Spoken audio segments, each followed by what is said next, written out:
பள்ளியால் மாணவர்களின் படிப்பு பாதிக்கப்பட்டுள்ளது. எத்தனையோ போராட்டங்களுக்கு பிறகும் இவர்களின் கோரிக்கை ஏற்கப்படாததால் அவர்களாகவே புதிய பள்ளிக்கூடம் அமைக்கும் முயற்சியில் ஈடுபட்டுள்ளனர்.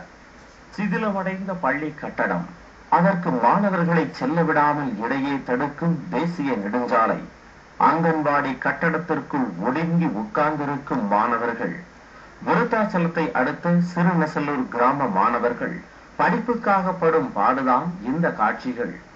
கடந்த 2006ஆம் ஆண்டு அந்த கிராமத்தில் தேசிய நெடுஞ்சாலை அமைக்கப்பட்ட போது கிராமம் ஒருபுறமும் பள்ளிக்கூடம் ஒருபுறமும் பிரிந்து போனதால் சாலையை கடந்து பள்ளிக்கூடம் செல்ல மாணவர்களால் முடியாமல் போனது.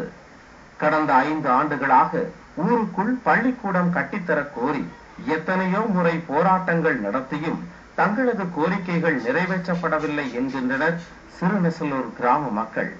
150 மாணவர்களின் படிப்பு மீது அரசு தொடர்ந்து விளையாடி வருவதாக அவர்கள் குற்றம் சாட்டுகின்றனர்.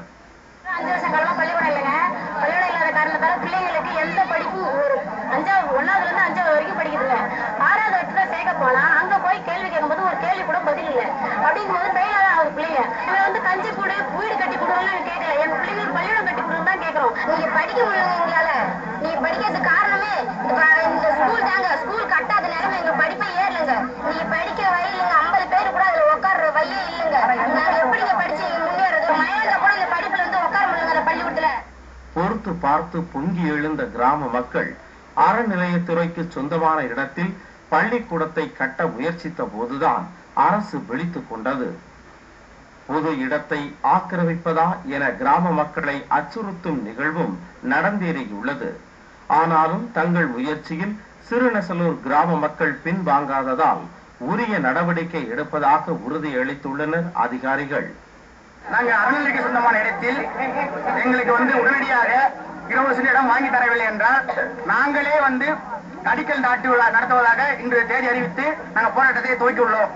எங்களுக்கு உத்தரவு வாங்கி தருவதாக முன்மொழிந்தால் வழியா நாங்கள் போராட்டத்தை நிறுத்துவோம், வழிய இல்லை என்றால் போராட்டம் தொடரும். தேசிய நெடுஞ்சாலை உருவாக்கிடும் போது எங்கள் பள்ளிக்கூடம் ரோட்டுக்கு மேற்கால ஆகி போச்சு. திரும்ப நாங்கள் ரோட்டுக்கு கிழக்காலை எங்கள் ஊருக்கு அருகாமையிலே பள்ளிக்கூடம் கட்டுக்க சொல்லி நாங்கள் 5 நாட்களா பல போராட்டங்கள் செய்து அதிகாரிகள் நடவடிக்கை எடுக்கவில்லை. அதிகாரிகள் உத்தரவாதம் தரும் வரை இந்த போராட்டம் தொடரும். இன்னைக்கு ஃபுல்லா இங்கே இருப்போம். இங்கே நாங்களே அடிக்கல் நாட்டு விழா பண்ணிட்டு நாங்களே கொட்டா போட்டு நாங்களே பள்ளிக்கூடத்தை இங்கே நடத்துறோமா முடிவு பண்ணியிருக்கோம்.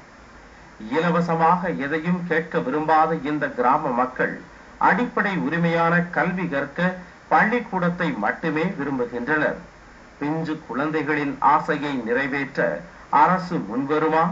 ஏக்கத்துடன் காத்திருக்கின்றனர் சிறுநெசலூர் மாணவர்கள்.